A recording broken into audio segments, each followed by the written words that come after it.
Be ready. On the count of 3, 2, 1, start.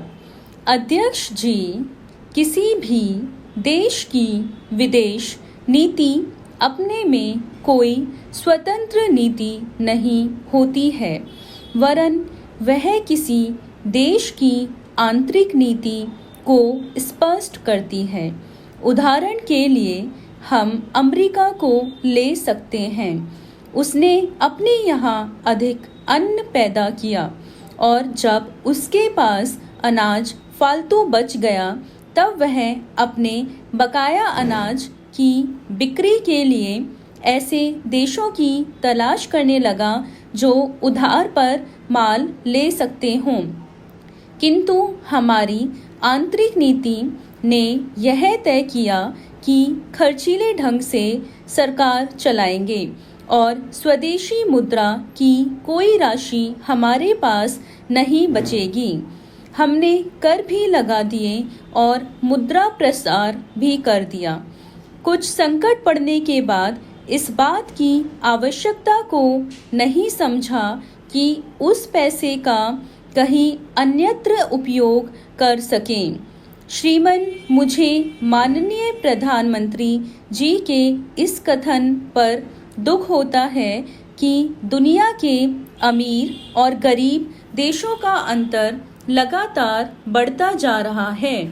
मैं उनसे यह पूछना चाहती हूँ कि भारत की विदेश नीति ने उस अंतर को घटाने की क्या कोशिश की है?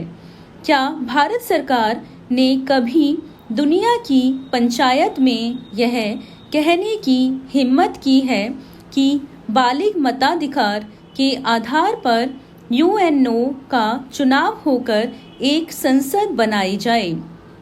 और क्या आप में यह देखने की हिम्मत है कि फौज के हिसाब से कर लगाकर एक विकास का खाता खोल दिया जाए? जो देश विकसित है उनके मजदूरों का 1 घंटा हमारे देश के मजदूरों के 100 घंटों के बराबर माना जाता है, क्योंकि उनके पास साधन है। इसलिए यह अंतर और भी बढ़ता चला जा रहा है। किसी देश के अंदर आंतरिक नीति में अमीरी और गरीबी का अंतर बढ़ता चला जा रहा हो और वह दुनिया के देशों में विद्यमान अमीरी और गरीबी के इस अभिशाप को समाप्त करेगा, यह समझ में आने वाली बात नहीं है। अब मैं आपका ध्यान एक और बात की ओर दिलाना चाहती हूँ। पूर्वी जर्मनी को मान्यता देते हमें परेशानी होती है, इसलिए कि शायद पश्चिमी जर्मनी को बुरा लगे, लेकिन पश्चिमी जर्मनी ने तो अपनी रक्षा का भार दूसरों पर छोड़ दिया है। उसने अपनी पूरी शक्ति इस बात पर लगा दी है कि अधिक से अधिक उत्पादन किया जाए। आपने जो समय दिया उसके लिए मैं आभार प्रदर्शन करता हूँ और आपका धन्यवाद करता हूँ।